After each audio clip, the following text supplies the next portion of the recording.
Que vous soyez plutôt... Je suis prêt. Ou que vous soyez plutôt...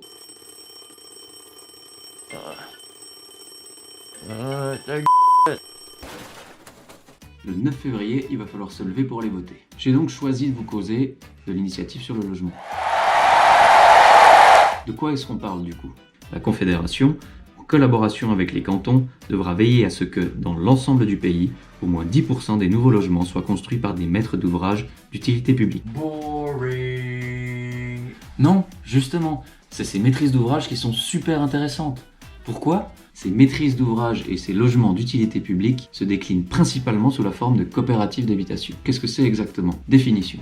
Une coopérative d'habitation, c'est... Tais-toi! Et je voulais juste... Non! Non, non, non, non! Ok, dans ce cas-là, il nous faut aller voir directement sur place. On est devant la Coda, où on va retrouver Cyril Royer, architecte, qui va nous en dire un petit peu plus. Allez, go! Salut Cyril! Ciao. Une coopérative d'habitation participative, c'est un groupe d'habitants qui s'organise pour construire un projet, rénover un projet et habiter ensemble dans une démarche non spéculative. L'aspect non spéculatif, ça fait qu'aujourd'hui, le logement à long terme a tendance à baisser de prix au fur et à mesure qu'il est amorti, contrairement au marché qui a tendance à augmenter. Les autres avantages, c'est que souvent c'est un logement plus écologique parce que les habitants apportent une importance à ça, veulent aussi limiter les charges, donc une vision économique sur le long terme du projet.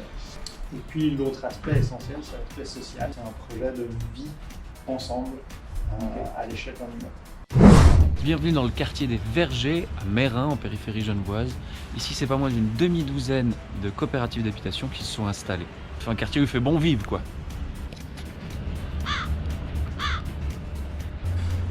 Bon, ok, c'est encore en travaux et il fait dégueulasse, mais bon, on va essayer de filmer une ambiance paradisiaque à Genève au mois de janvier. Ce qui est top avec les coopératives d'habitation, c'est que les habitants peuvent s'investir et participer au processus de création.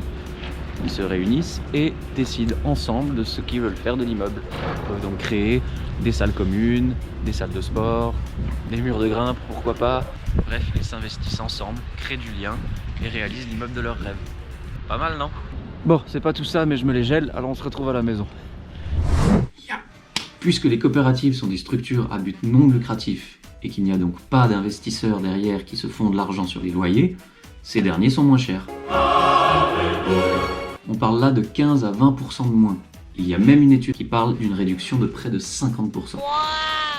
Et puis l'initiative veut aussi empêcher que les fonds de rénovation utilisés pour mettre les immeubles aux normes écologiques permettent d'augmenter les loyers. C'est en effet important de rénover les anciens immeubles, mais par contre, ça ne doit pas permettre aux promoteurs immobiliers d'augmenter les loyers sous prétexte que l'immeuble est devenu plus luxueux. En résumé, on a donc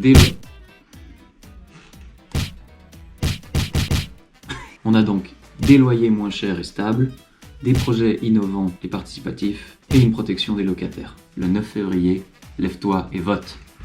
D'accord, faisons comme ça. Ravi de t'avoir revu, l'ami.